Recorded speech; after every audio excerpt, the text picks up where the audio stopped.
সমুদ্র স্নান সেরে এসে আমরা রেডি হয়ে নিয়েছিলাম, বেরিয়ে পড়েছিলাম জগন্নাথ মন্দিরে যাওয়ার উদ্দেশ্যে। যারা জানো তারা তো জানো, যারা জানো না তাদের উদ্দেশ্যে বলি, আমরা প্রত্যেক বছর একবার করে পুরী যাই আর জগন্নাথ মন্দির তো অবশ্যই দর্শন করি। আর সবথেকে যেটা ইম্পর্ট্যান্ট কাজ যেটা করবই সেটা হলো জগন্নাথ মন্দিরে ভোগ প্রসাদ গ্রহণ করা। সেটা আমরা আমাদের প্রত্যেক দিন ঘোরার মাঝে একটা দিন রাখি, যেদিন আমরা দুপুরে সেখানে প্রসাদ গ্রহণ করি।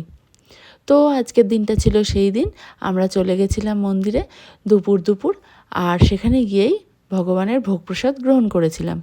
তো জানো তোমরা যে পুরীর মন্দিরের ভিতরে তো ফোন অ্যালাউ নেই, তো আমরা ফোন রেখে যথারীতি ঢুকে গেছিলাম আর প্রসাদ খেয়ে ঠাকুর দর্শন করে ধ্বজা ওড়ানো দেখে আমরা বেরিয়ে পড়েছিলাম মন্দির থেকে। তখন প্রায় সন্ধে হয়ে গেছিলো আর আমরা বেরিয়ে আমাদের ব্যাগ, জুতো, ফোন এগুলো কালেক্ট করে নিয়ে আমরা আস্তে আস্তে হোটেলের পথে রওনা দিই।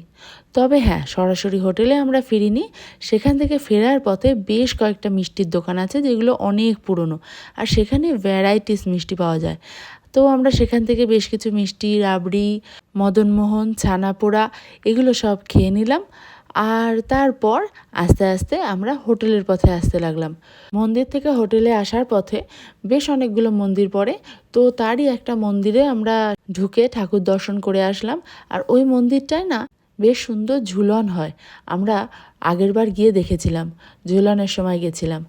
তো যাই হোক, এভাবেই আমরা সেই দিন সন্ধ্যাটা কাটিয়ে আস্তে আস্তে হোটেলের পথে ফিরে আসি।